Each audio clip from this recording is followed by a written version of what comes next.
Welcome to the Rent Free MMA podcast, the only podcast living in your head, rent free.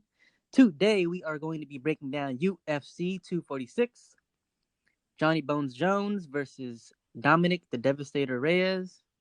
My name is Johnny, and my guest today is Sherdog Betting Forum's very own Puerto Rican.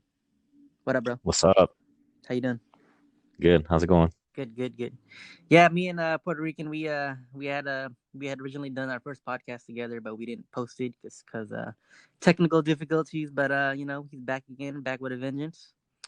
What we do on this podcast is we break down the fights from the prelims all the way up to the main event, and then we're also going to break down the odds from a betting perspective. And before we begin, I do want to dedicate this episode to Kobe Bryant, the passing of Kobe Bryant. He really meant a lot to me. A true epitome of the Mamba mentality. Somebody who competed and somebody who fought for your money. And those are the type of fighters that I really like. And Kobe really embodied that fighting spirit. Somebody that would never give up. So R.I.P. to my big homie Kobe. Yeah, R.I.P. Mamba. Yeah, R.I.P. the Black Mamba, man. And his daughter Gianni. How you feeling about this card, man? What are your thoughts on the main event? The main event, I am still up in the air about it. I mean, I'm still thinking John Jones will win, but I'm not sure how he's gonna win. Okay. Yeah, I mean John Jones fights. He's a big star. He's could be a greatest of all time if it wasn't for all that other shit that he's allegedly doing. So but I always tune into his fights. Always been I'm actually kind of excited. I think Dominic Reyes is actually a pretty good opponent for him. So what are your thoughts on overall on this card? Well, the more I think about it day by day, I'm getting more interested in the card That overall. always happens. That always Yeah, happens. especially since we've had a little break and it's felt like it's been a month. It might be just because you're starving for MMA. Basically, I think that's what it is. What are you most excited to see on here? Definitely starting from the bottom, I guess I would say the Ewell versus Martinez fight, just because they're similar in skill, but Martinez is kind of like he has an upper hand in my opinion, but it's a kind of close match on paper. Yeah. And then we also have Ige versus Bektic, which should be a good one. Yeah.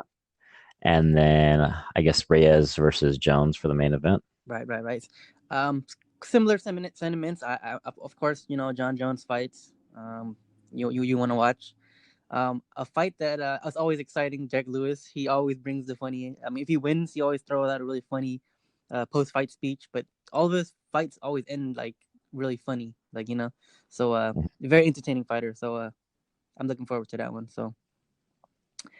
Is there anybody on this card that you're looking forward to betting at all? Is there anything that you're like planning on recommending?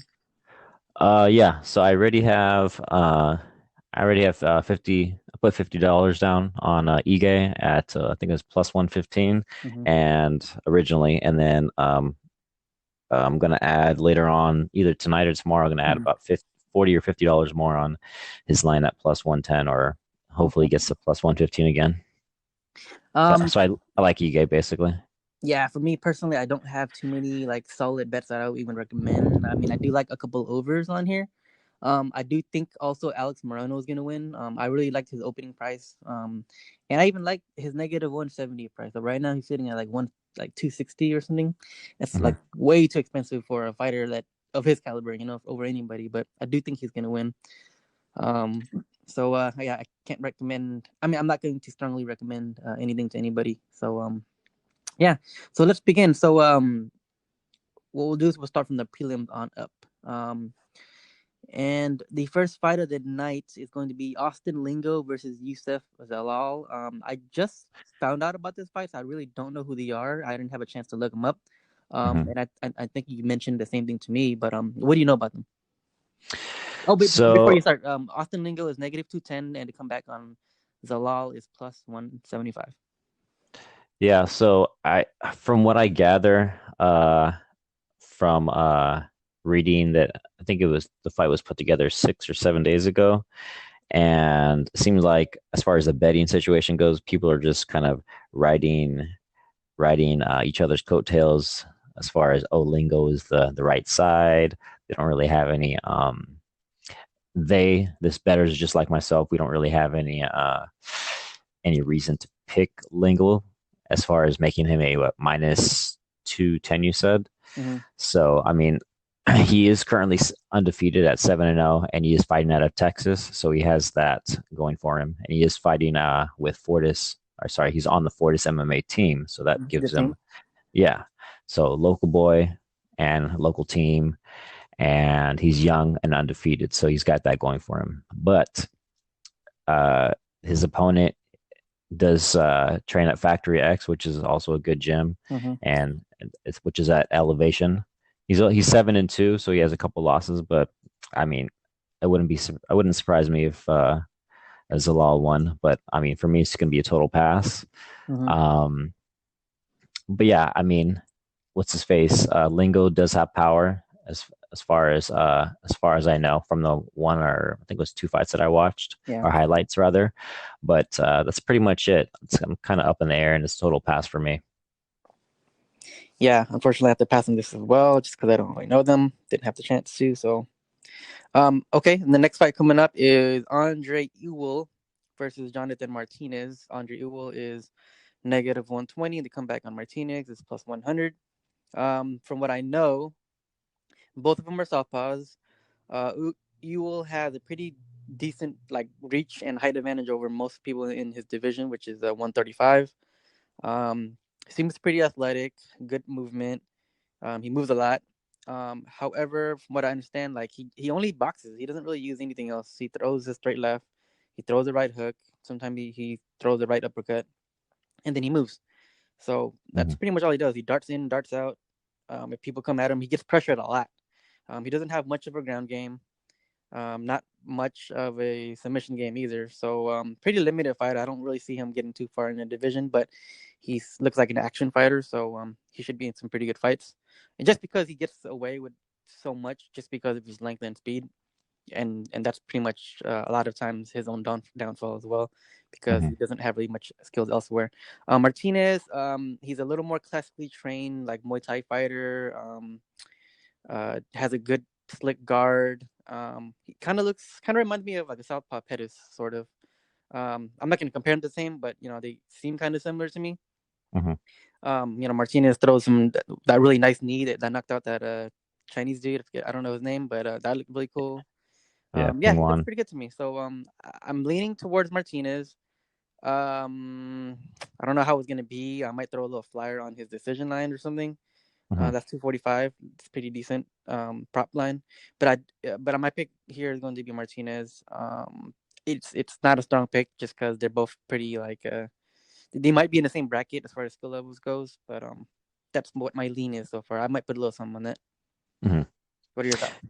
Yeah, at as the dog, Jonathan Martinez, in my opinion, is clearly the right side. Mm-hmm. He has a few things going for him. The first thing is he's 7 years younger, which Mm-hmm. I like.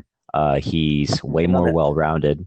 Yeah, way more well-rounded as far as striking, uh, the the clinch battle, grappling. He's also the hometown boy. He fights out of Plainview, Texas, so he Mm-hmm. has that going for him. And I think his output is better than Ewell. Ewell is just he kind of just darts in and out, and he's kind of like a low to medium volume striker and or boxer rather. And after that first round, he starts to not gas, but he slows down his output. So Yeah, I've that's noticed it. that. So basically, I like Martinez here. I think he should be the slight favorite, especially being at home and having that going for him. So him being the dog is good enough for me. I'll definitely have a piece of him on DraftKings as well as a bet. Right. Are you still hosting those draftings on Sherdog, or is somebody else doing it? Uh, I took a hiatus just because we were certain people were kind of going busto and losing their money. So I was Oh, like, all right, yeah. I just decided to just hold back and wait a few months and let some more people, deposit money, and then we'll bring it back sometime soon. All right, all right. What's your ad again? At Puerto Rican with no space in between. Holla at my friend if you want to join in on the DraftKings. So Yeah. um okay, and then also you know what too, I'm trying to figure out like how the Southpaw matchup goes between these two. Hmm. I wasn't able to find too much info. I mean any footage on Jonathan Martinez facing any Southpaws. Hmm. I know Ewell fought what's his name again? That dude always comes back. With the tattoo on his neck. Vera, Yeah, Marlon Vera. Vera. Yeah, Marlon Vera. He's kind of a switch stance fighter, but sometimes he fights a lot in southpaw. Hmm. And what I noticed a lot was that Ewell doesn't really know how to fight against another southpaw for the most part. He kept getting leg kicked, just Yeah. because he's strictly a boxer. So like his leg was there for the taking, and I can see Martinez chopping his leg down if he So that might be something to look out for. Yeah. So. Yeah, especially since he's heavy on it and he needs it to dart in and out. Yeah, Kind exactly. of He was really heavy on it, so that could be a point of contact for Martinez. Hopefully he's training that. So reminds you of what's his face from Bellator, the MVP kid, how he got knocked out against because he was like heavy on his hmm lead leg, yeah, and what's yeah, his face took advantage of it. exactly. So all right, so we're both picking Martinez here. So cool. All right, next fight on the card we have Domingo Pilarte versus Journey Newson. Hmm. Domingo Pilarte is -130. The comeback on Journey Newson is +110. Um, the main thing that stands out in this matchup is Pilarte is a tall motherfucker. He is 6 foot, a 6 foot bantamweight. How the fuck is that even? I don't even know. That's some George Roop shit or something. But, No. um, and he looks like he has a tough cut as well. Because in the fights that I've kind of researched of him on YouTube, Hmm. he gasses a lot. Like, dude has like, he puts his hands on his freaking knees. So, I'm guessing that's attributing to because like those smaller guys they don't gas Yeah. they don't tend to gas, but this guy was. So I'm guessing it's probably because he's fucking 6 foot fighting at 135. So Yeah. um, however, he seemed like a decent prospect. He's super tall, southpaw throws a lot of body kicks, throw a lot of left head kicks. Very very aggressive fighter. He's a very willing wrestler. Um, on that Contender Series fight, he choked out. I'm forgetting everybody's name these days. I forget his name. It,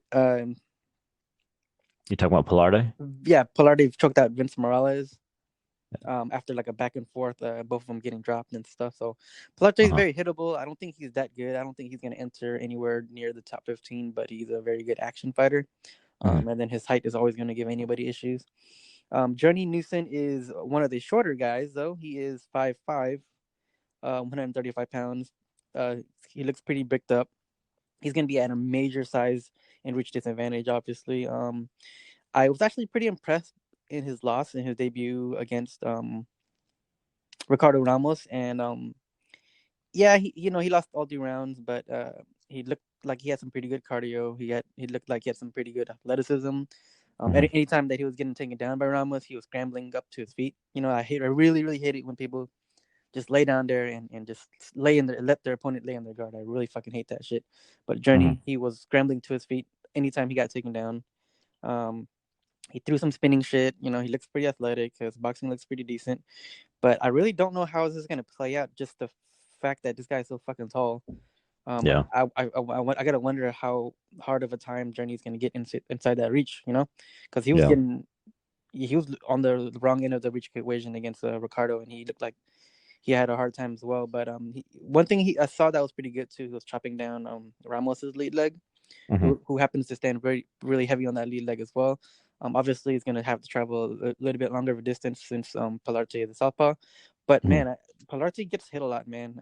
I can see Journey getting into space, and it'll be a back and forth battle. And just because of the cardio discrepancy, I'm going to pick Journey to edge him out, like maybe a split decision or something. But it's kind of a guess right now. And plus, he's the underdog, so I'm Hmm. leaning towards Journey here. What are your thoughts? Yeah, this one, this is one of the two fights that I'm most kind of at a loss of words when it comes to picking a side, Mhm. just because I've only seen two fights of both of them, Yeah, and it's too little footage. both of them didn't impress me. Journey, he did fight Ramos in his recent fight, and he had like some of the at certain points of the fight, he had some issues with the length. Hmm. I do think that he's like he could probably win on output against Pilarte, but I think the safe bet would probably be a decision.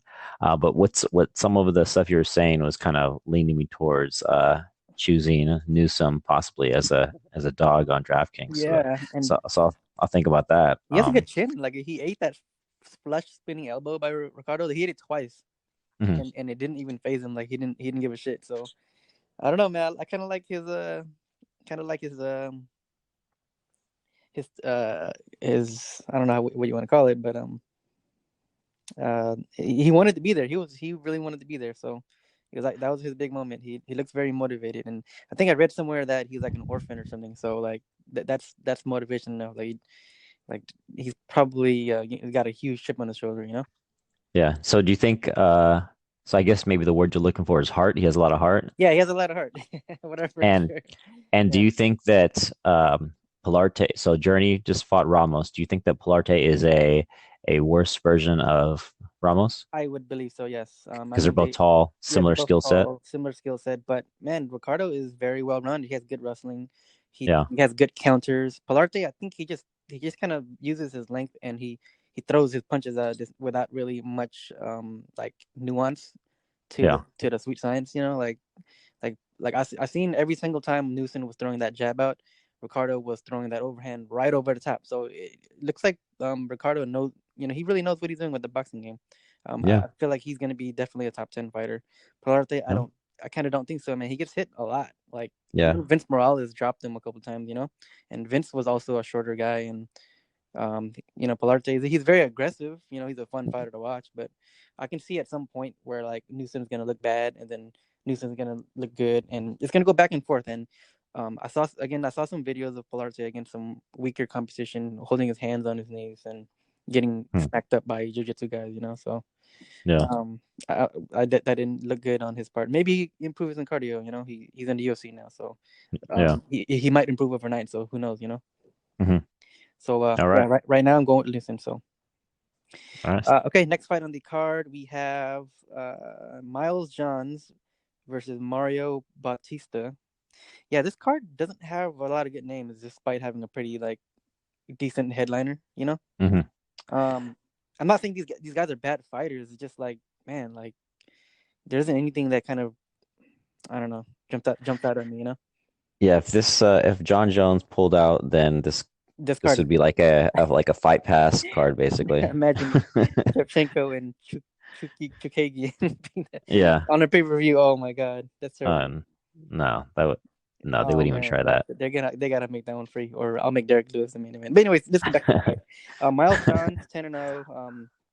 He is the slight favorite here. He is -140 to come back on Bautista is +120. Um, I've seen only maybe one or two fights from each guy.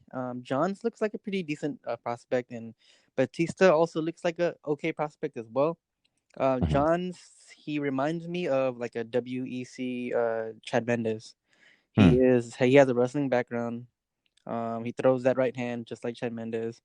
Um, I would say a poor man's Chad Mendes, but he's young. He's 25, so I'm sure he has room to grow. He Hmm. comes from a pretty good team for this MMA. Those guys are doing pretty well right now. Looks pretty athletic. So in his last fight, he was getting like smothered by that taller cat, Cole Smith, I believe his name was. Yeah. Yeah, he was getting leaned on a lot. So that arguably could have went to the other guy too. So again, you know, he's I don't want to call him a poor man's Chet Mendes because that's kind of disrespectful, but he looks like a underdeveloped, like a neophyte, underdeveloped Chad Mendes, like back in the WEC. So, Hmm. um, Bautista is the taller opponent. He's got reach advantage and height advantage. He looks pretty well rounded, pretty good jiu-jitsu, good, pretty like serviceable wrestling.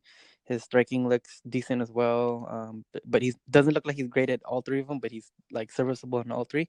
Which that could make a pretty good fighter. He'll probably stick around the UFC, gets and alternate wins and losses. John's, man, I don't really know how these guys would match up. I do think this fight's gonna go to decision. Um, and that line right now is about 2-1, negative 205. I might go ahead and fuck around and play with that. And maybe you might take a small like flyer on Bautista by decision, just because I think this fight could end up being a really close fight. If I were to pick though, I might lean on Miles Johns. Just because maybe I'm gonna take that back. I really don't know who's gonna win. I'll probably play the odds and end up taking Bautista. Yeah, what are your thoughts?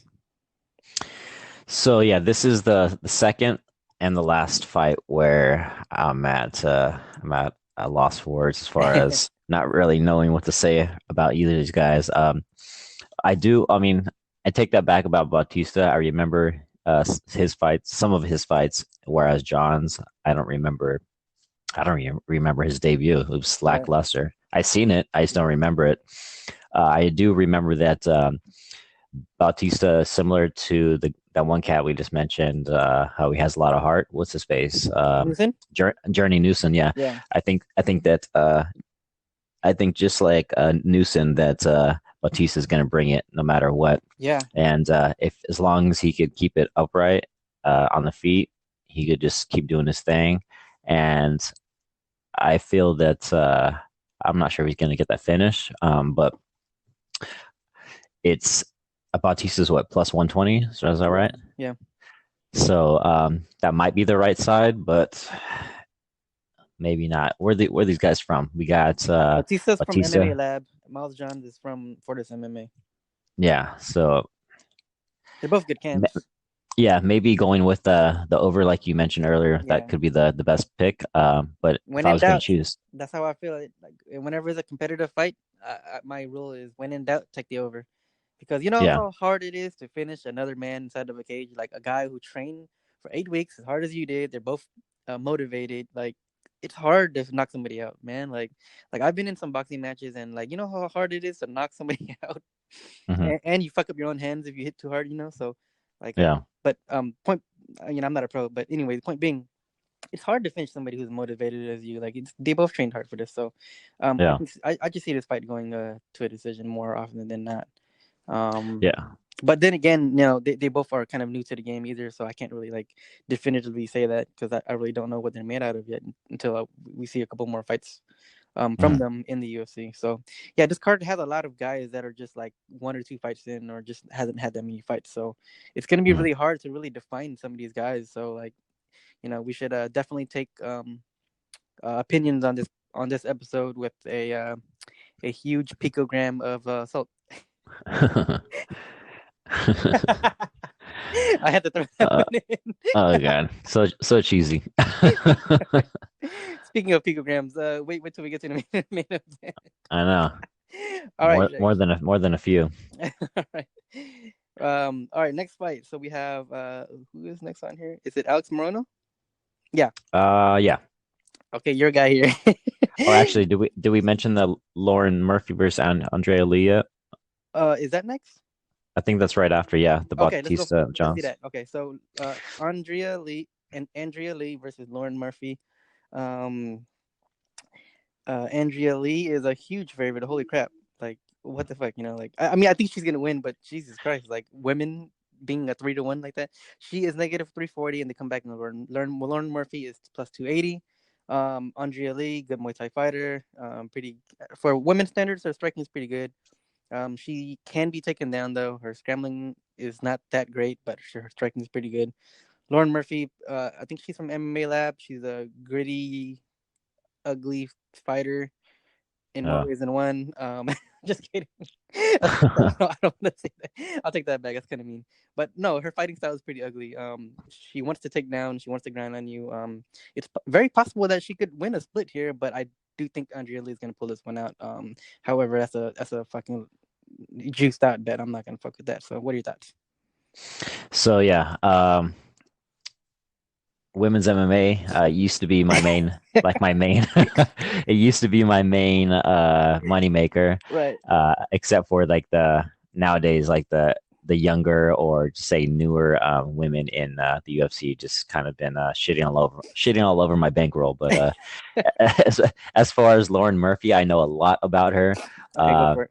I've followed her career for let's see here about 7 years at least. I think the first fight I saw of hers was back when she was in either Legacy or Invicta. I definitely seen all her Invicta fights, and I think I might have seen her one Legacy fight. But anyway, that's besides the point. So I've been following her for almost 7 years now.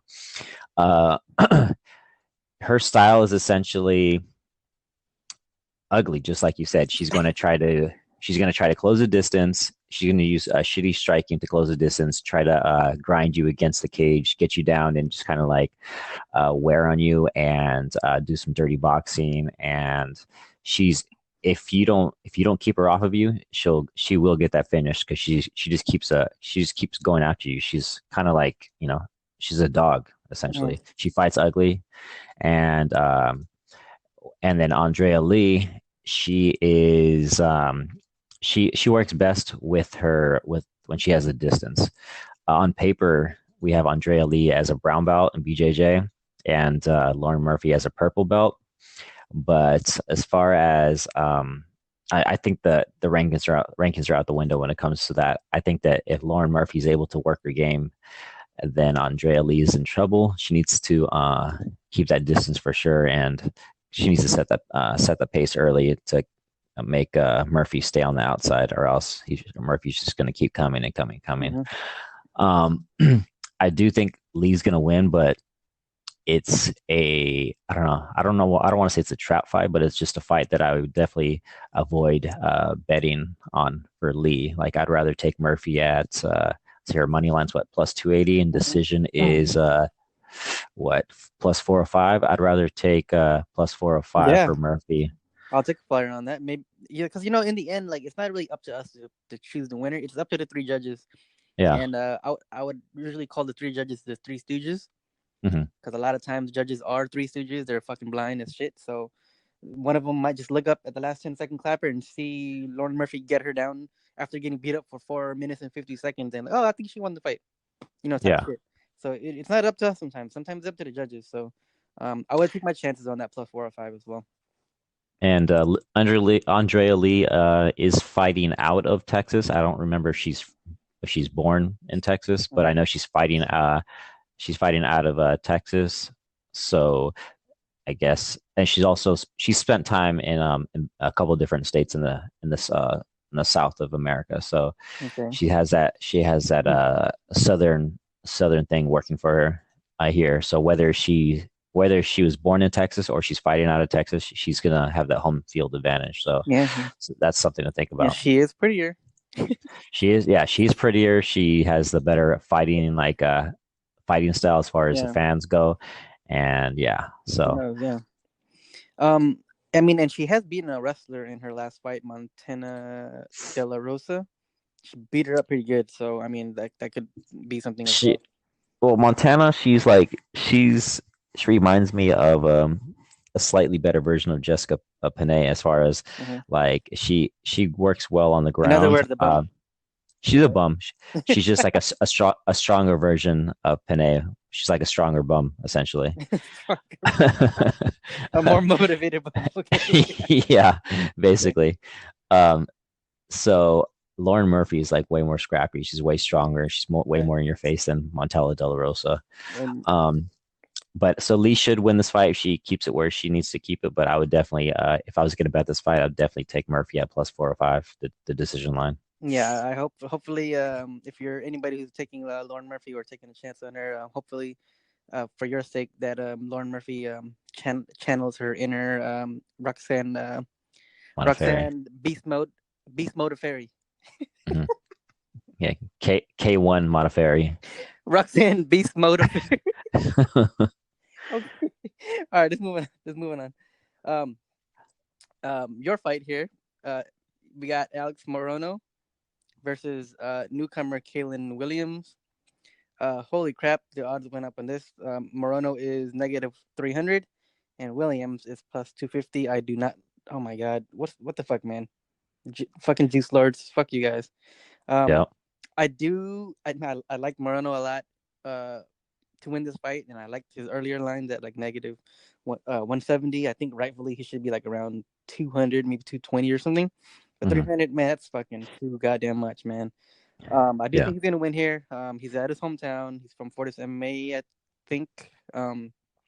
He's not that great of a fighter, but he fights for your money. Hmm. So let me just kind of go through what I know about him. Morono is, I believe, a black belt. Grappling, his wrestling is whatever's, but his yeah, but he does have a black belt. His striking, he just throws fucking hooks. It's super fucking ugly, but for some Hmm. fucking reason, he's super duper effective, and he tends to drop people with that ugly ass striking. I don't know what it is, but Hmm. he throws hooks from hell. He throws it from the fucking hips. He's dropped several people with it. I think he almost killed freaking what's his name in the last fight, the black dude. Shit, I'm forgetting everybody's names. Yeah, he's dropped a couple people. He's Oh, dropped Max Griffin. Max Griffin. Yeah, he almost killed him with that left head kick.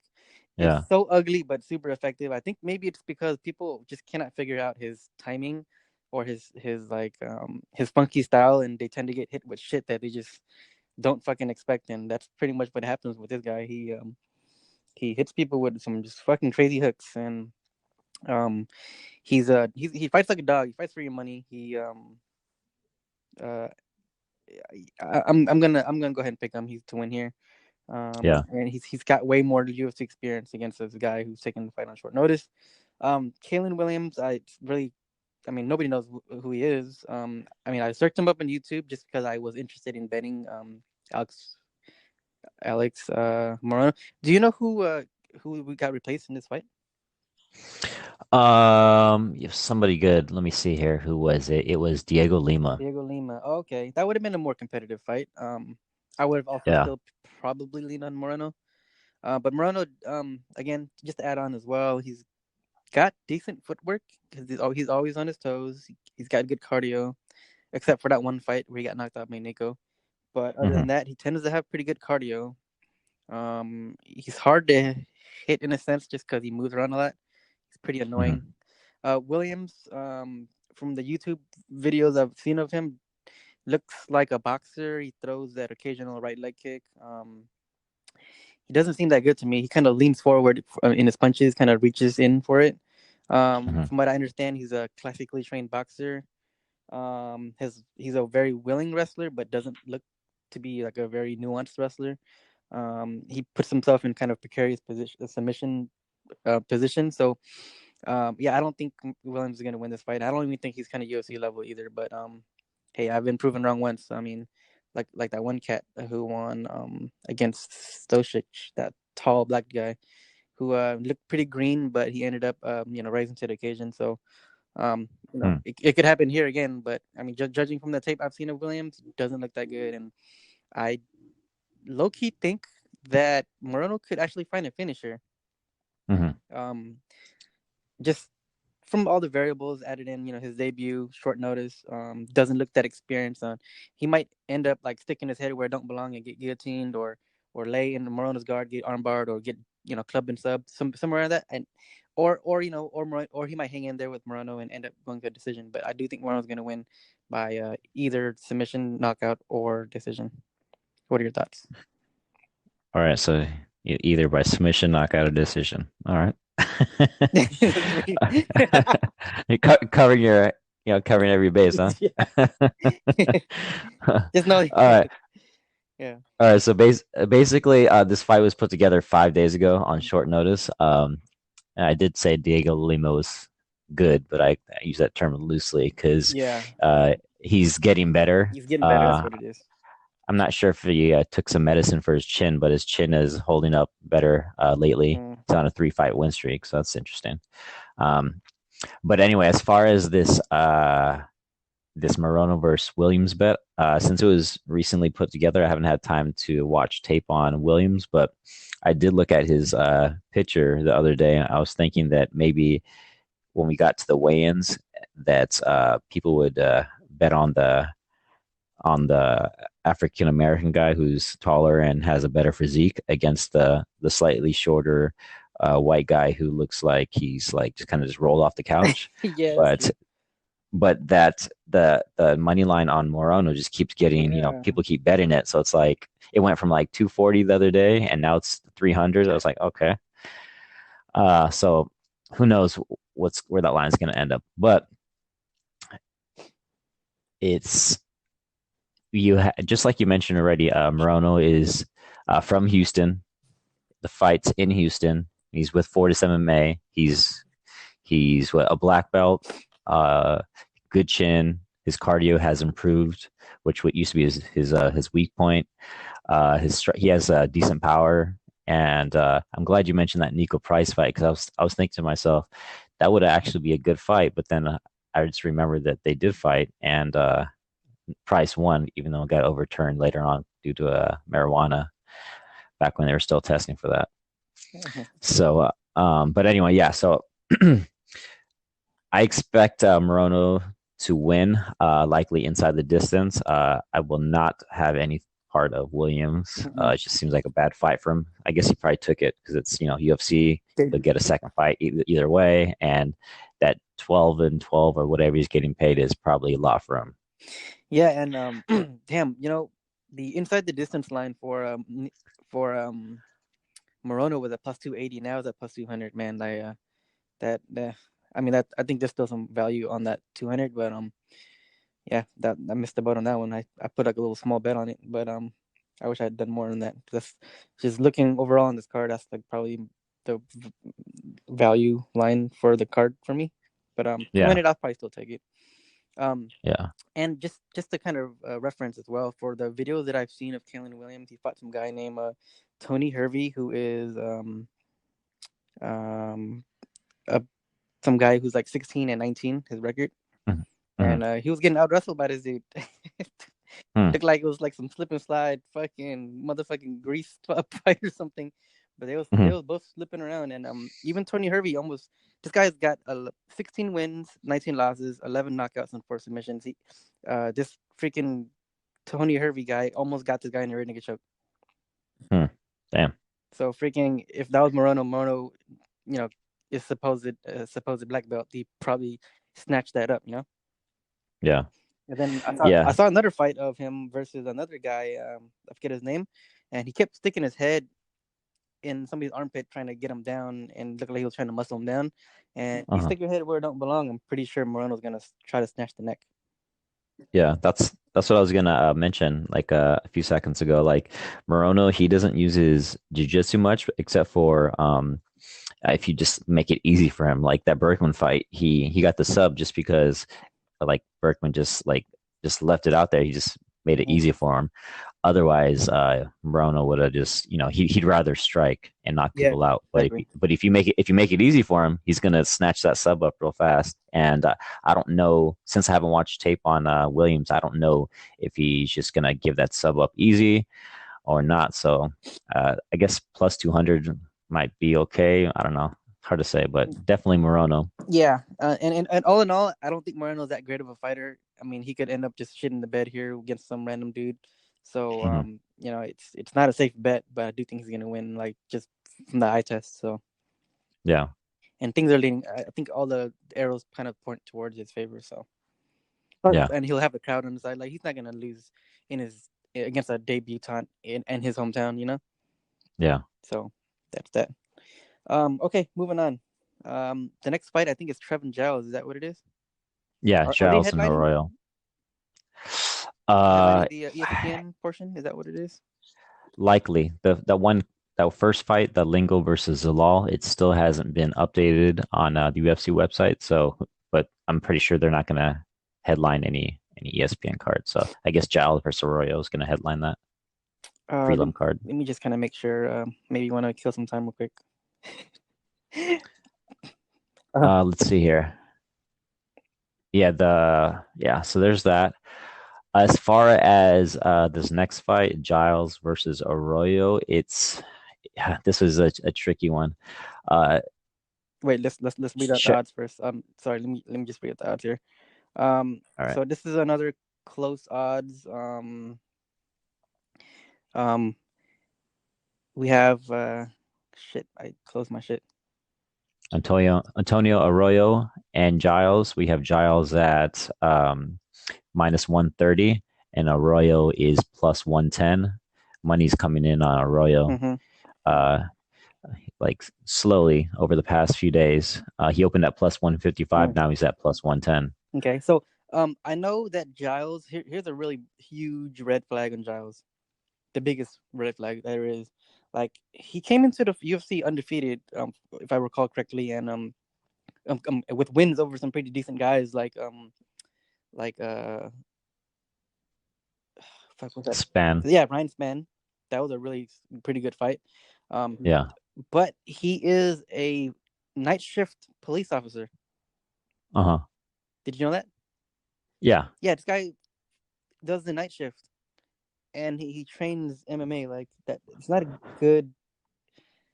It's not. It's not like he's deprived of sleep, and he has a Mm-hmm. newborn, and he's training MMA. I don't know how. Like it seems like he's performing under his potential because in his last two fights he lost in the third round, just getting his neck snatched up and or getting dropped by Zach Cummings. Mm-hmm. So at any point, like he could be looking decent, and then next thing you know, he just drops. You know, he gets caught slipping just because he. I don't know. I don't know how much that affects him, but I'm guessing it can't be a good thing. Mm-hmm. But however, he's a pretty decent prospect. If he were to kind of dedicate more time to MMA and less to being a police officer. But Mm-hmm. God bless. He looks like a pretty solid guy. Like personality wise, he seems like a really cool guy. Um, Mm-hmm.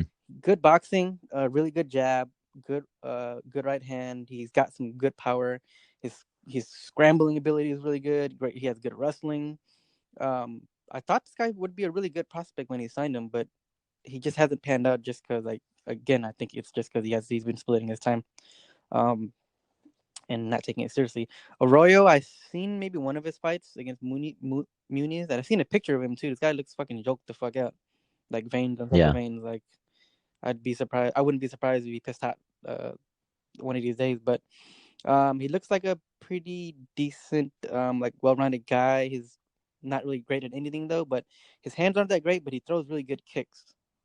Mm-hmm. He throws a lot of head kicks and just body kicks and things like that. He's got some jiu-jitsu finishing skills. His wrestling is decent, but he's you can take him down too. But I don't really know how they match up, man. There's just too many variables for me, and I want to. Yeah, I really don't know who's gonna win this one. What are your thoughts? Yeah. This guy, what's his face, Arroyo. He reminds me of the like a Brazilian version of Marco Polo Reyes, as far as his physique and his like just kind of his look. Um, And then I was looking at both of their stats right now, and I was surprised that they have Trevin Giles at 6 feet. I thought he's like 5'10", 5'11". I know he's short and definitely thin for the division. He would definitely work better at a or fight better rather at a 165 and even 155. Who? Giles. Giles. He's a big boy. What do you mean? He No, fought he's not. he fought Ryan Spann. Like they is huge. Uh or sorry, did I say 55? I meant 170. Okay, I was Uh, saying. yeah, not 155. Sorry, I meant to say 170. Mhm. Yeah, he's definitely undersized for the weight class. I think he could definitely drop down because if you compare him to other guys who he's facing, like Mearshart is huge. Uh, wasn't that fight at 170 though? Um, I think it's a 185. These guys are 185ers. Yeah, yeah. But anyway, so basically, I think he's undersized. A bunch of people have also mentioned that, so it's nothing new. But what I hate about Giles is that he looks pretty good for about a round, and then sometimes even less. But after that round is up, if he can't get the fight to where he wants it and get a quick finish, then he just kind of fades. And I remember he took an extended time off. I thought it was originally retirement to go do Police Academy. The police academy to spend more time away from work. But like if you look on his Sherdog record, he didn't fight for like almost a year and a half. So he beat that the pure jujitsu guy, and then he came back almost a year and a half later and got finished by Zach Cummings in the third round. So and then as you mentioned, he got finished again right after that. So it's kind of like he should win this fight, but he has his cardio issues, and this Arroyo guy, he's just, I don't know. I think that Giles is either going to get a quick finish. He's fighting out of Houston, Texas. I guess that's where he's from. So he does have that going for him. So he's hometown advantage. But if he doesn't get that quick finish, I think that Arroyo might come in later and maybe get a finish in a late second or sometime in the third round. Yeah, it's definitely possible. Yeah, so I definitely won't be betting this fight. Maybe take a stab at Arroyo on DraftKings since he's the underdog at 7,700. But we'll see. Yeah, just another observation I've made as well. Trevin Giles, his last 2 fights were against southpaws. He doesn't look like he's very comfortable fighting southpaws, just because he relies so much on his really quick jab, and a lot of times Zach and Gerald was just pawing at that jab and really just kind of playing patty cake with him, and he kind of took away his comfortableness, especially coming off a long layoff. So I think Arroyo is a orthodox fighter, if I'm not mistaken. I'm not really sure. Can't really confirm that. Arroyo, I think he's orthodox from what I remember. Yeah. So maybe, after 2 losses in a row, maybe Giles might come in a little more understanding, like, hey man, I can't fucking half-ass this. I really gotta train harder. But I think he might look a little bit better just because he does look like he's more comfortable fighting orthodox fighters as opposed to southpaws. Just just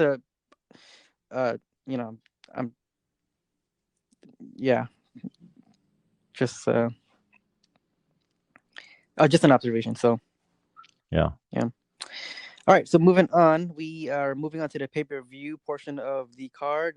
We have the first fight on the pay-per-view is Derek Lewis versus Ilir Latifi. Why is this below on Adam Tafa? I don't know, but we'll go with it. Derek Lewis, super duper funny ass dude. He's from Houston, Texas, H-Town in his hoe. Yeah. This guy's fucking hilarious. I'll tune in to watch this guy fight all the time. This guy has a fucking hilarious Instagram. He's always posting memes. So negative 245 to come back in Latifi is plus 205. Lewis, we all know that at any point his balls could get hot and he could just come out and knock you out. He's not that good of a fighter. I don't know how the fuck he keeps winning fights, but he's got heart for days. Obviously, he's a big black dude who's been to jail before, and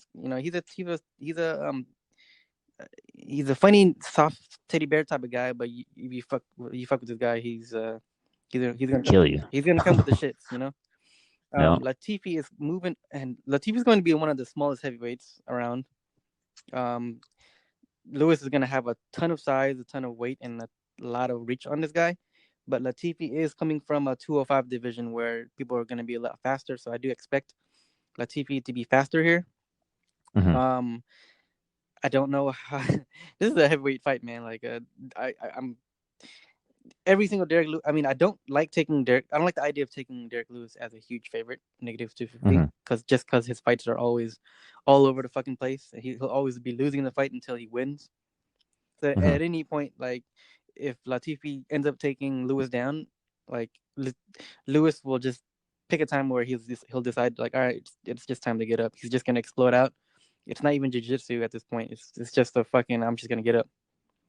And every time he does that, I just crack up, man. Like, this shit fucking kills me. I'm at home like, what the fuck? That's not even the shit they teach, bro. He just fucking gets up. It's so fucking, like, hilarious.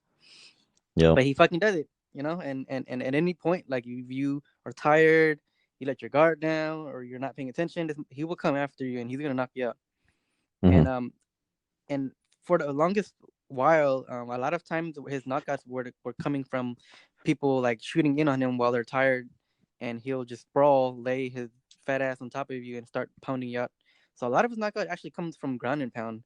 He's Hmm. got a couple standing knockouts, but it's mainly from ground and pound. So once this guy's on top of you, that's fucking Donkey Kong Country, Donkey Kong Country 5. So I expect that to happen at some point where Latifi is, looking kind of decent, moving around, maybe chopping at the legs. Latifi does have some pretty good leg kicks. Hmm. He's got a strong overhand right. He's super powerful himself, but he has been knocked out plenty of times in his career, and I do expect Lewis to find his chin eventually somewhere somehow and take out Latifi. But yeah, what do you? But Latifi, he's the one that called out Lewis, so maybe he knows something that we don't know. So it's a heavyweight fight. The odds are wide. I wouldn't recommend betting on it, but I'm going to go ahead and stick with Lewis. Yeah. Um, yeah, it's a surprise when you just said that Latifi called Lewis out. Yeah, right. Uh, What the fuck? This guy got a death wish. yeah, so you have the smallest UFC heavyweight ever in Latifi at 5'8", fighting one of the not the largest, but one of the largest heavyweights on the Like a roster fucking at grizzly bear, bro. yeah, he has to cut to make the weight limit. Um, so it's like this. At first, as say earlier today, I thought I was gonna look at the decision line for Latifi and try to try to be sneaky and maybe put like a little bet at maybe plus 1,000 or something like that on Latifi decision. But I looked at it and it opened at plus 500 and it got bet down to plus 470 for a decision for Latifi. So some other people were thinking that already. And then the more I thought about it, I was like, does a decision even happen often here? Like even like I don't know, 1 out of 10. I don't even maybe not it. Maybe 1 out of 10. Maybe not even that. 10 times they fight. Basically, I think that what's going to happen here is you have Latifi. I mean, we all know he's small. We all know he has gassing cardio issues, and but the interesting thing is he is going up to a heavyweight for the first time, so his body's not going to be used to carrying all that extra weight, so he's going to have an explosive first round, and I think he's going to gas faster than before. I So mean, the on the flip side, I mean, maybe his that cut was doing a lot to him too. So who knows? possibly if it was a second fight at heavyweight, or maybe a third, but I would say Latifi maybe would have a better chance. But having that first fight and carrying that extra weight in an actual fight, I think it's gonna work against him here. Um, so it's okay. So let's think of it like this: Latifi he has decent leg kicks, but he needs to get the takedown, Mm-hmm. right? Mm-hmm. So he's going to be using a lot of energy at some point. And let's say he gets him down once.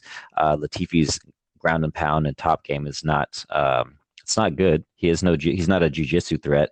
And we since you just mentioned that Lewis is good at getting back up against like certain fighters, he could do that here against the smaller guy. And once Lewis is able to get up once, it's going to discourage Latifi, and he might try to go for a takedown again, but he knows it's gonna tire him out. So I think I think that Lewis will get the finish. I definitely will not bet it on DraftKings because I don't.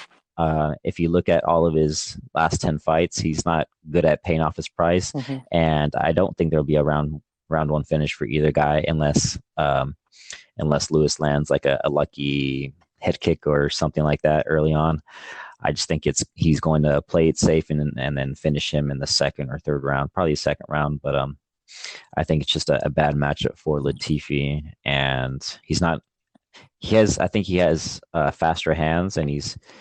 I think like if you want to say Latifi is technical, then you could say he's more technical than Lewis as a striker. But I mean that's not really impressive. Um, it's not really saying much, rather. Mm-hmm. So I do think Latifi's better in certain areas, but it's just his cardio and the size and the hometown advantage for the most famous MMA fighter to ever come out of Houston, Texas. H-Town. Yeah, H-Town in this hoe. So it's just a bad matchup. So I'm really surprised that Latifi called Lewis out. Mhm. Yeah, maybe I mean again, like maybe he knows something we don't. Like maybe he saw the fight against Daniel Cormier, and I know yeah, Latifi's always called like Cormier. He's always thought he would hang with him, and if yeah, Cormier could do that to Lewis, maybe he thought that he could maybe take down Lewis and slap on some type of renegade choke or some shit. I don't know, because Latifi yeah, is kind of kind of built like him. So and yeah. low key for some reason I would. I mean, if Latifi thinks he could win this fight, maybe he's confident in his ability to get him down and slap on a rear naked choke. I could see him going for a guillotine as well. I mean, he's got a couple Hmm. of guillotines in the UFC before, but if he does go for that guillotine and he doesn't tap Lewis out, he's going to be on his back and with Lewis on top of him, and that's Donkey Kong Country, like I said. Yeah, yeah. So It's just a weird, yeah, it's weird spot. really weird fight, but people who taking Latifi based off those odds, I don't blame you. But here we go. Oh, you know what? You know what's a really really good bet on every single Lewis fight? Must ITD. No, it's a Lewis third round finish because he's got a shit Hmm. ton of third round finishes, doesn't he? Right? Do you always make I it know know he's that? got. Dude, look at his record. He Uh, has like 5 of them or something. his last 2 fights, he has 2 finishes. Sorry, his last 4 fights, he has 2 finishes, and 2 of those 4 ended in the third round, and the other 2 went to a There it decision. is. Third round Yeah, finish. Lewis, plus 825. Bank it. yeah. Uh, also, Bet. I said that I'm skipping it on DraftKings. Derek Lewis. So one of the reasons why I'm skipping it is aside from me thinking that the fight will not end in the first round, I think that Latifi's height and the way he's going to be fighting, I don't think Lewis is going to get the 10 points for a knockdown. I think we could see a TKO, but it's not going to be like, Mm, it's not going to be one of those classic knockdowns. So basically, he could get the finish, but he's not going to get the 10 points. That's what I feel. okay. So yeah, That's interesting observation. Okay. yeah. Moving on. So this is a fight that you were electing to be your best fight here. You got Dynamite Dan Ige versus Mirsad Bektic. Mirsad Bektic Hmm. is a favorite, -135.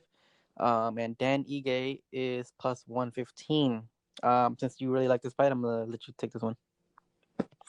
Yeah, so we have Dynamite Dan versus Mersad, the Bosnian bomber. Is he the Bosnian bomber? He went by the Bosnian something.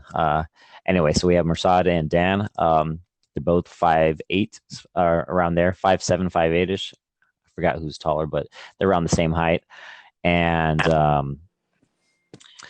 we have Ige. We have Ige who trains with. I think he trains with a couple teams, but I know that he trains with Khabib a lot when Khabib is in town. But he also flies out to various parts of the world to train with Khabib at certain times. So Ige is going to be well versed. He's been well versed in wrestling, and he's going to continue to get better at wrestling. Um, Bektic does have the pure wrestling advantage. He's more just the better wrestler, but I think that Ige, as he continues to improve every fight, which is why the line is so close. And then he also has the BJJ advantage. He's a black belt in BJJ and a brown belt in judo. They're both young. I think I already mentioned their age. If not, they're both 28. So um, it's Ige is definitely far from his prime. He's continuing to improve, as I mentioned in every fight. I think that I think that Bektic, while he's only 13-2, in his UFC fights, wins and losses, he's shown that he's overrated. He's limited in skill. His cardio is not that great. He's hittable. He's just not that good. He's good, but not great. Ige, this is a good spot for him in that he's facing a guy who has a lot of hype and still has a lot of hype, and and Ige's just kind of a little bit better in certain areas that Bektic is used to exploiting guys. And then, so I think that if it stays on the feet, Ige will win a decision. But he could get a late finish as well. I'm not sure if Ige will get a sub, but I just feel that Ige's money line at anything plus money is the right bet here. And I got him at plus 115. And like I mentioned earlier, I'm going to add more to him either at plus 110 or wherever the line goes. As long as it's plus odds, I will bet Ige all day in this Yeah, this spot. fight seems like it should be like a negative 110 apiece.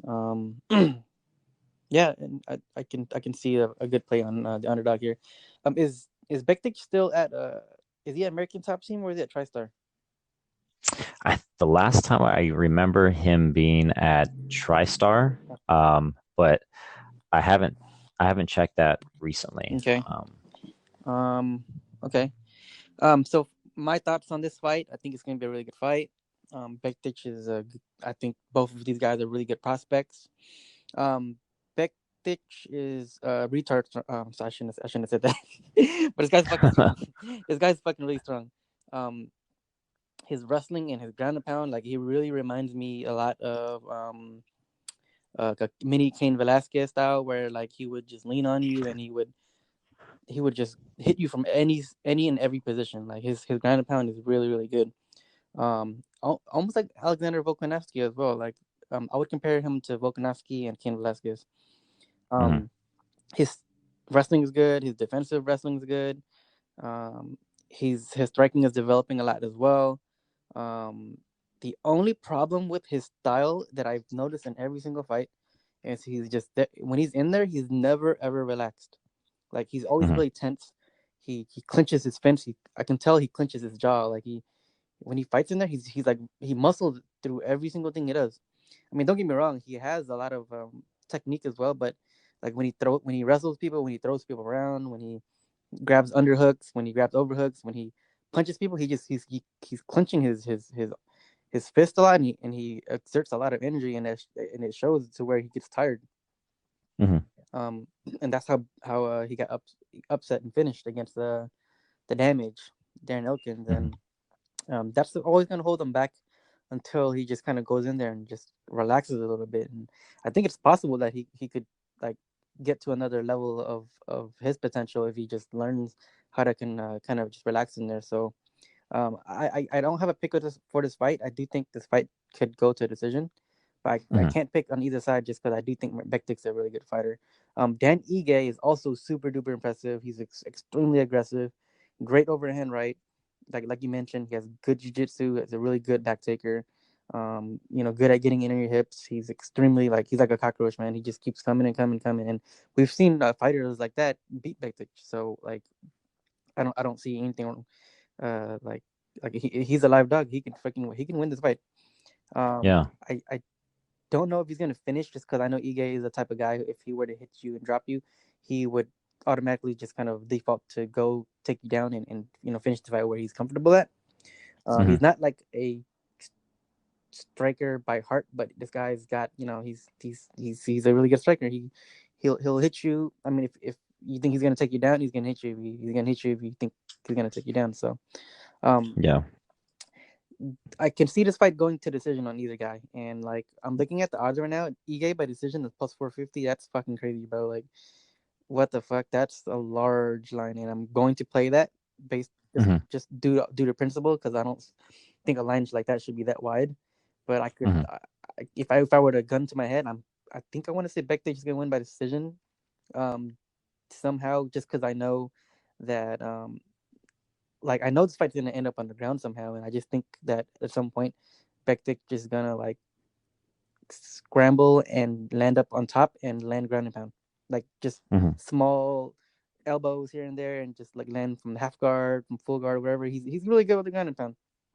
Mm-hmm. But Dan Ige, my money is going to be on plus 450 on his decision line. Yeah, that's a pretty good while Dan Ige does finish a lot of fights, I think that's a good line for That's his a really good decision. line, yeah. Yeah. But also, I could And also see Dan Ige winning by third round finish. just because Yeah. if Bektic does get tired, like that line is plus 1,200. So yeah, Yeah. I'd go for that. Yeah, I guess the last thing is he is what's his face is still at TriStar Bektic, Mm-hmm.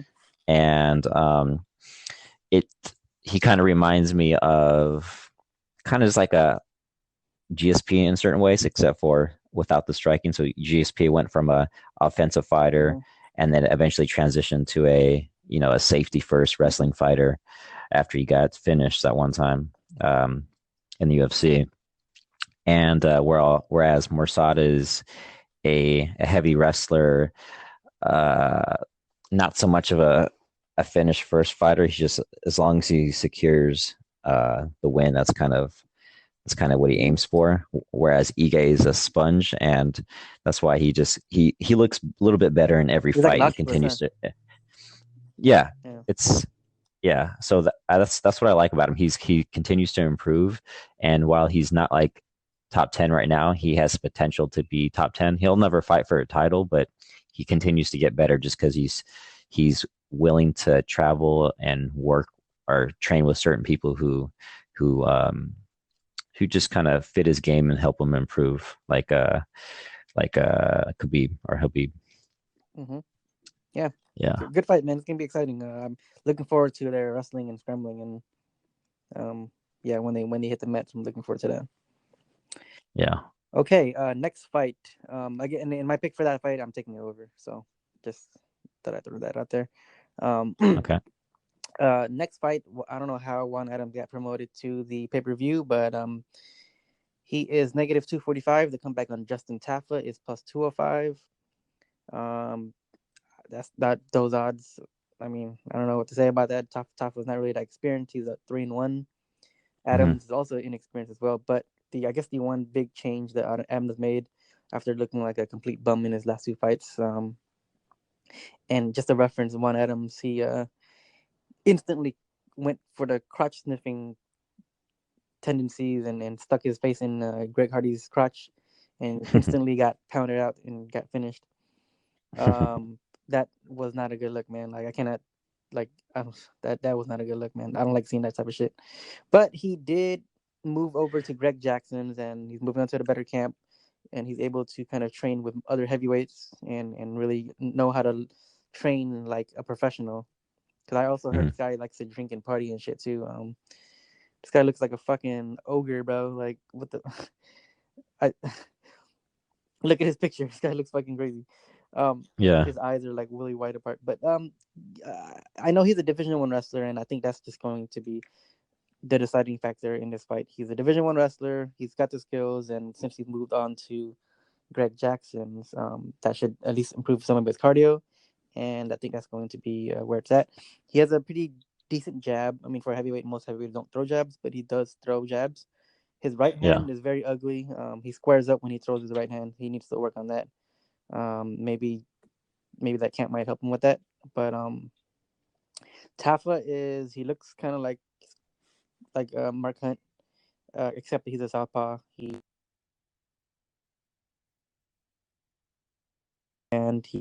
throws that big left hand.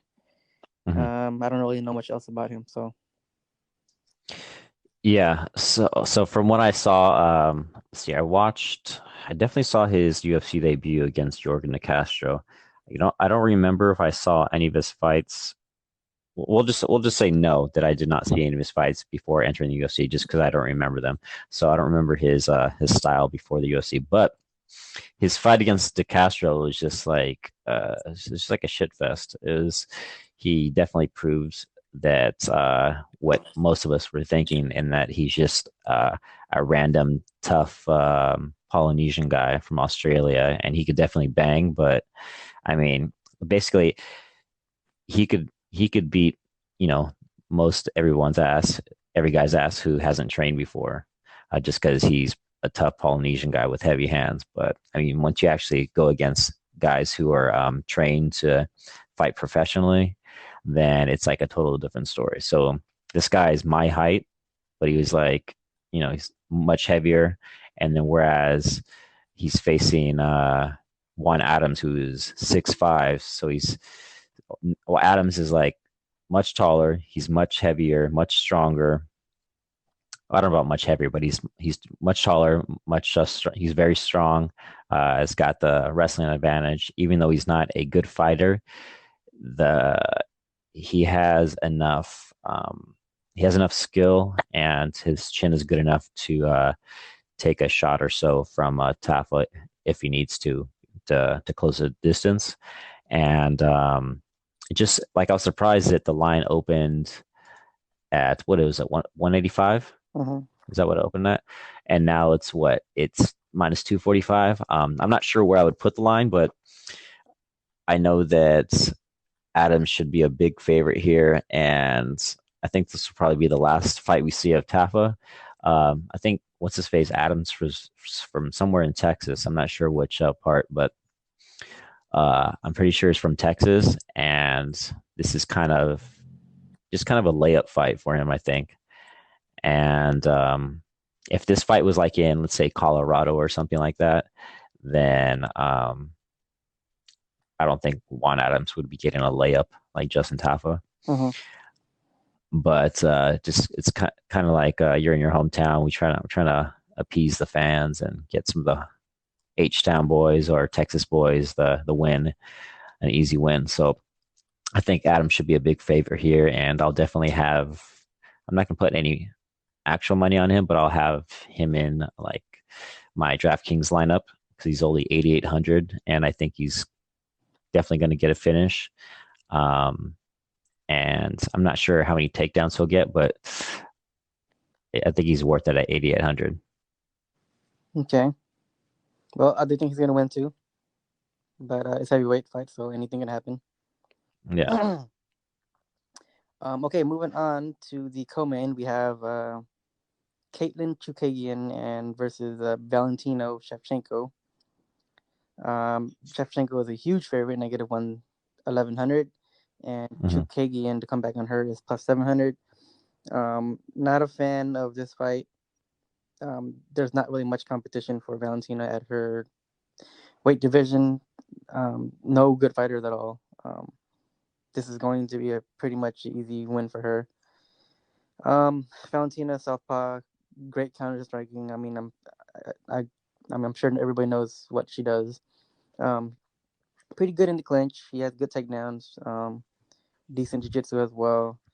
She doesn't go for the finish sometimes. Like if she doesn't feel like she wants to go for the finish, she doesn't really care to go for the finish. And I'm sure that's a big gripe on a lot of people on her, is that like she's had some stinkers and she's also had some good fights. I mean, she gave Nunez a run for her money, so she's obviously a really good fighter. And I really don't know if she's going to finish this fight or whether it's going to decision. Chookagian is an air puncher. She looks like Holly Holm, except the orthodox version. She punches air, she kicks air, and it's just, man, it's not good. I'm hoping it's not going to take the air out of the arena for 25 minutes. So, what are your thoughts? So at first I was kind of struggling with figuring out, will this fight end inside the distance by Shevchenko winning, or will Shevchenko just win a decision? And now I've settled on a decision win for Shevchenko. Basically, it's like, I don't know, it's like almost impossible. I'm not going to say it's impossible because it's MMA, but it's almost impossible that we'll see Chookagian win this fight, just because her skill set is it's mostly striking. She does have that brown belt or whatever it is. It's a brown or black. I think it might be brown belt in jiu-jitsu, whatever it is. She's not a wrestler, and we don't see her BJJ skills because the fights she's in are, mostly on the feet. So I think that we're going to see Shevchenko just be the clear faster fighter, and those shitty kicks that Chookagian throws are going to be slow and they're going to get blocked. And I think it's just going to be a clear, unanimous decision. The point spread is not out yet, but if the point spread -5, and I think it's probably going to be -5.5. If it's anything decent, I would say bet on Shevchenko at the point spread, but I mean her decision line is what minus what is it? Something terrible. Kind of doubt that though. Uh, I doubt it's gonna look any good. so Shevchenko's decision line is what minus 125. That's terrible for a 5 round fight. Mm-hmm. And then her inside the distance line is only plus 155, so that's terrible. And then her money line is minus 1100. That's terrible. Uh, it's just like it's total pass on DraftKings and money and actual betting. I'm not. Will I watch it? Probably, I guess. Maybe like I'll probably watch some YouTube videos on the side, or hopefully there's a boxing match at the same time where I could kind of flip back and forth. But I don't know. I mean, I'll definitely watch parts of it, but I don't really give a shit. Yeah, I agree. So Shevchenko by domination. I don't know if she's gonna finish. But if she does, it's going to be dominant. If she does finish, then great, perfect. Like, thank God, you know. All right, Yeah. moving on. I mean, I'm sure nobody's gonna. I don't need to break that fight down any further than what people already know about this fight, you know. So, Yeah. Dominic Reyes versus John Jones. Uh, John Picogram Jones. We know what he does, man. This guy's a freak of nature. He's super lanky, super tall. Um, Dominic Reyes. I guess I really don't need to describe his profile. Everybody knows what John Jones is. But one thing I do Yeah. want to kind of notate though, but you can kind of. I mean, like I'm a believer that John Jones is a cheater. I know he uses steroid, you know, Hmm. and sometimes like I know in that fight against Cormier, he I thought it seemed like he threw like 10 strikes a fucking like second. Like this guy was Terminator mode. He was throwing everything. Like he wasn't slowing down. So I thought he was Hmm. on steroids for sure against Cormier. And then you see him in fights where it's kind of lackluster, where he's like fighting against OSP or other folks where his punches didn't seem to have the same impact. His wrestling didn't seem as dominant as it was against Cormier. And like I don't know which John Jones is gonna show up, but either way, he's a good tactician. He's really good at using his length. He's kind of a free flowing fighter. He's got a little bit of every single style mixed into one, and um um yeah, he's a really good tactician, especially with Greg Jackson on the side, showing him really good ways to how to win a fight. And this guy's he knows how to win fights. He sticks his fingers out to poke in the eyes. He oblique kicks you. He knows how to win fights, and for some reason Hmm. he still wins these decisions. And that Santos fight was really close, and I thought he could have lost that too. Hmm. Dominic Reyes, really really good athlete, especially for somebody his size. He's a southpaw. There seems to be a lot of southpaws on his card. Um, he's very. I like him. He's a pretty good fighter. He has a pretty his. I want to say I want to highlight his accuracy. This guy is very very very accurate. When he throws, he intends to land. Like if if he's not in range, he's not gonna. He'll feint. He throws a lot of feints, and um that left hand is like a freaking homing device. So anytime he throws it, I've always seen him connect. Like I haven't seen him miss the left hand too much. But with that reasoning, like he's also he's got pretty good movement too. He's pretty light on his feet. His defensive wrestling's pretty decent. He's got okay offensive wrestling. Um, I can see him being competitive with John Jones, to be honest. But John Jones is so fucking crafty, and he's been here, he's been there, he's done that. I I do think Jones is gonna win, but I think Dominic is gonna give him a tough run for his money, just because Dominic, man, he's got some good striking, man. He's got some power. He's got that deadly left head kick. If Yeah. you if you if you're because again, his weapon, his really strong weapon is his left hand. That's Yeah. his money shot. And if you if you dip your head to slip the left hand to the right, he's gonna throw a head kick. And he Okay. has good inside leg kicks as well. Um, and he has that right hook as well. In case he it's pretty simple. He only has a couple go to moves. He keeps it simple, steak and potatoes. but he's really good at those weapons. The inside leg kick, the head kick, left head kick, the straight left, the right hook, and Mm-hmm. he's good at what he does, man. I think he's gonna give John Jones a run for his money. I do think it's gonna possibly go over. I don't know what the over is set at yet. I don't think it's released, but I'm gonna go with that just in case he does end up being competitive. But we've seen John Jones pull through in the fourth and fifth rounds, and based off of Dominic Reyes' inexperience, I think that's where he's gonna falter, and John Jones is gonna take over in the later rounds and end up winning possibly a decision or a late finish. But I would not count Dominic Reyes out, man. Who knows how many picograms is left in John Jones's body, but if this guy doesn't get on the sauce, he's probably gonna have a hard fight with this one. Yeah, it's I mean with that picogram stuff and all that stuff that those guys put in their body, it's kind of like hemorrhoids. It kind of just like or herpes even. It's kind of like herpes. It just kind of stays with you over time, and it's never fully going to go away. It's always going to be in your system. Yeah, So I don't want to go too deep into that rabbit hole because I'm sure this is like a topic, one of those dead horses, beating a dead horse. But yeah, yeah, but yeah, fuck that guy. yeah. I mean, for me, I mean, if you're not cheating, you're not trying. Right. So, I mean, I don't really care if people take anything. Sorry, I don't care if guys or girls or any fighter takes anything in MMA, as long as they're. I'm a fan and I'm here betting and I want to be entertained. Mhm. So I'm not the one fighting, so I don't give a shit. As long as you're entertaining me, that's all I care about.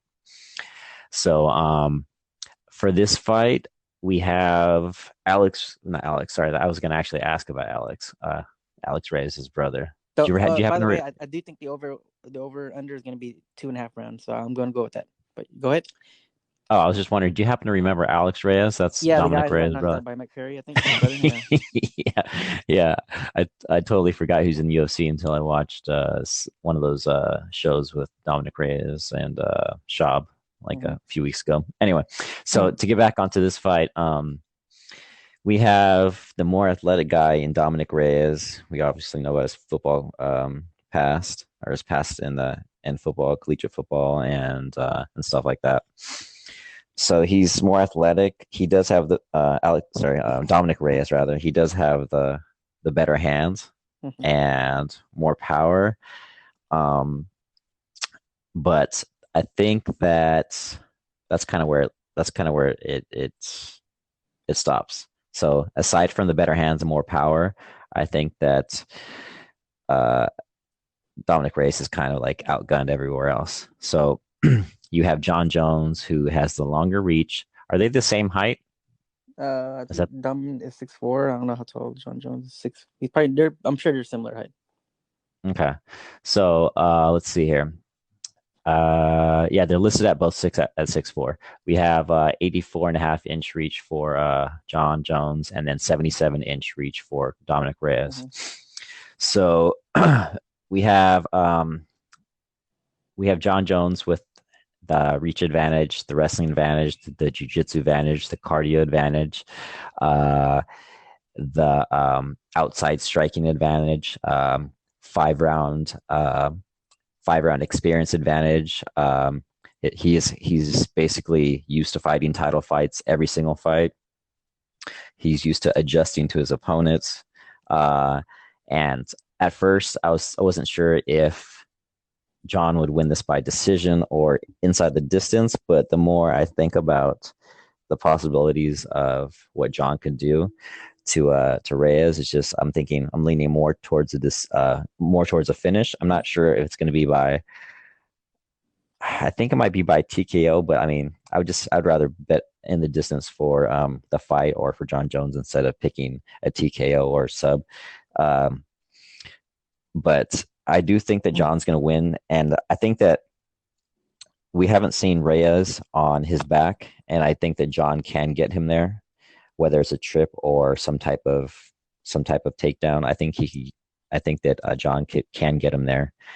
And once John is on top, I mean, nobody's gonna fare well while John Jones is on top, especially since he's been improving his what's the word I'm looking for? he adjusts. There's a certain word I can't think of. I'm having a brain for it, but he adjusts and he moves into position. And then once he's in a certain position, then he's just gonna just fuck you up. And then he's gonna get you either to turn over, and then he's gonna get you from behind, or he's just gonna, I don't know. Once he's on top of you, you're essentially fucked. Yeah. So I think that Reyes is going to lose this fight inside the distance. Even if it did stay on the feet, I think that Reyes will slow down at some point, and then John could just go for the takedown then. I think that if Reyes doesn't get the maybe round 1 or round 2 finish via TKO, then he's pretty much fucked. It's I mean, the only thing that I could see here that might cause John Jones some trouble is that Reyes is tall and semi long with his reach, kind of like Gustafsson was back in the day. How John hadn't fought a guy that tall up until Gustafsson, Yeah. The but I hungry mean, Gustafsson. yeah, the hungry Gustafsson. I think Reyes is hungry too, man. So Yeah, he's definitely hungry. He's definitely going to go in there with a winning mentality. He's never lost a fight. But I just think that at this point, it's just Reyes is not, like, skill wise, he's not, he's not on John Jones' level right now. And I think he's just going to get beat inside the distance at yeah, some point. I'm not sure which round. that's what makes this fight really exciting for me. It's just because I think up until now Reyes has looked pretty damn phenomenal. It looks like a good contender for Jones, and this could be a really good learning experience, or he might get the upset. I don't know, but Yeah. he looks like a good fighter on just from what I've seen of him. But he's never experienced fighting somebody like this before, and he did look like he was gassing out against Ozdemir in this fight. Yeah. And Ozdemir, that was a really close fight. So yeah, and if Jones does finish it, I do see him finishing maybe in the 4th and 5th after he's gotten into the championship rounds where he swam before, Yeah. and so that's where I see the finish. But I do think it's gonna go over. I can see it going to decision. Yeah.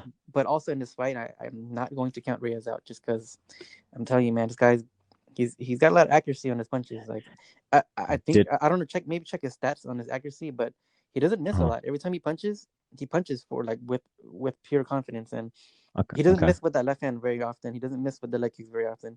But in that fight, sorry, didn't just kind of finish this one off. But go for it. In his fight against Ozdemir, because he was so accurate and because he was like feinting a lot, and but it also left him in a line of fire where Ozdemir was also landing his punches and his kicks too, and ended up being kind of a bit of a firefight too. So he's not adverse to getting hit, but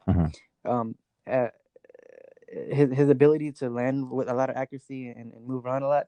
He's also like you can hit him too if you can get his timing down and maybe kind of grind him out a little bit and really find his timing, and that's something John Jones is really good at, is like figuring you out as the fight goes on. So I think that's what's going to end up shining through, and Jones will get the win. But yeah, just not counting out Reyes for me. So over 2.5 is my play. Go ahead. I think that since so my question I was going to ask you a few seconds ago was so Reyes finished Chris Weidman and Jared Cannonier. Were both of those finishes like kind of similar? Were they both fadeaway counter punches? Or just one of them? I think Weidman was just marching forward like he was some type of tank and got hit with a straight left. I think they both were kind of fadeaway punches. And then Cannonier got hit with a left uppercut. Because I remember that they're either almost the same or they're kind of similar. Like, because I remember that Reyes does work. He does fight good going backwards. He does. Yeah. His counter punching is really good. But he does have that. But then, like, Chris Weidman is not a kicker. Volkin's not a kicker. Jared Cannonier is not a kicker. OSP is a kicker with shitty hands. And that went to a decision. Cannonier, he throws kicks. He throws those calf kicks. He's from some, but he's mostly a boxer. He's kind of technical with his boxing. He finished Silva with leg kicks. Anderson. I mean, Yeah, but I mean, that's Anderson with like the that weak leg. Right, right. Yeah.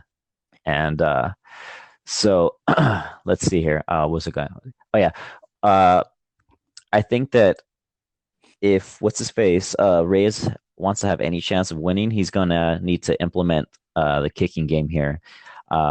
He like a heavy kicking game. Like he has some kicks in his arsenal, but he needs to like really ramp those up because if he goes with a boxing like a heavy boxing game plan, John Jones is going to be picking him apart like all night on the outside with those oblique kicks and like various types of kicks and Fucking hate those kicks, man.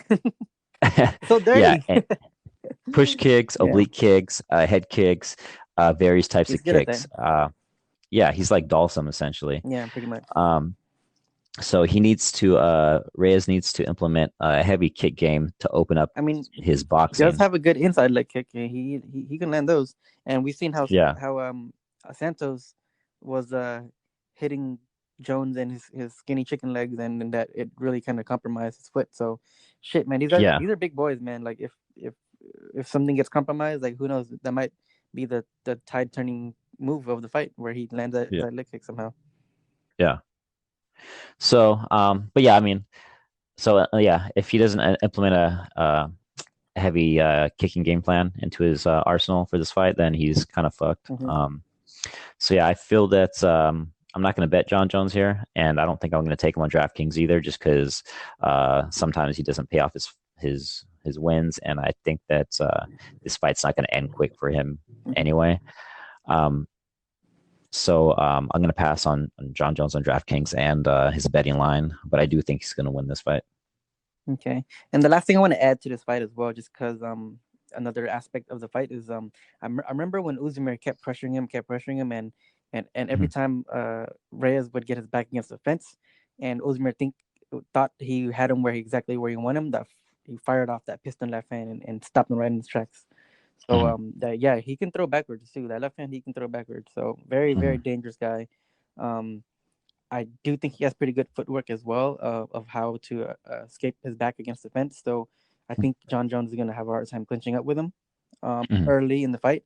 But I think if Reyes does tire down a little bit, I think um, Jones can hurt him in the clinch and just kind of dirty him up and kind of rough him up in the clinch. So Mhm. that's also another way I think this fight could unravel. But Mhm. yeah, who the heck knows? So the odds are a little too wide on John Jones for me to play, anyways. Negative 420.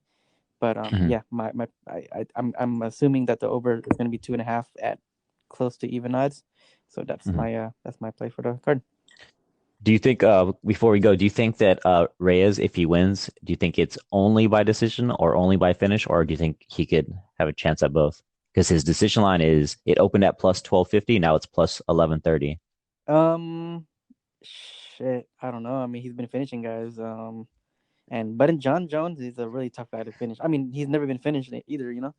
Um, Because like Vulcan, like so basically Dominic Reyes in his last four fights, he finished Cannonier in the first, and then he decision OSP, then he decision Ozdemir, and then he finished the Ghost of Chris Weidman. hard to So tell, huh? I mean, like John Jones is a whole nother animal.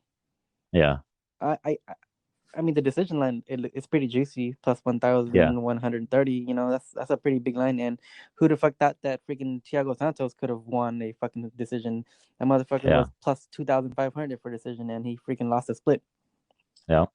So Anyway, I but mean, yeah, just something to think about. yeah, conventional wisdom is if you're a gambler, I would fucking take my chances and go for that fucking decision line at 1,130. Yeah, it was more of a close my eyes and hope it hits type shit. But you know what it is, what it is.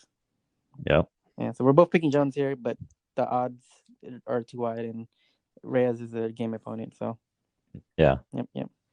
All right, well, we got through this card. It only took an hour and a half. yeah. um, yeah, this podcast should range anywhere from an hour to an hour and a half on any given night, depending, how things go. But it was a good card. Good talking to you, man, and thanks for the insight. Thanks for being a guest. Um, yeah, man. Let's hopefully some people make it out and make some money on this card. Just last thing before I end off, I'll just kind of rattle off a couple of my picks. The main event's gonna go over 2.5. I'm gonna play that. Mm-hmm. I'm gonna take. Fuck, I hate to say it, but I'm gonna take Juan Adams. Just because the circumstances of him being at a good camp and having the Division One wrestling. I'm gonna take Mm-hmm. the over for Dan Ige and Bektic. However, I'm gonna sprinkle a little bit on the Dan Ige decision line. I'm gonna put some money on Derek Lewis by third round finish in case Mm-hmm. Latifi gets tired, just for funsies. Um, Going to take Alex Morono by finish. I already took his his knockout line at plus 280.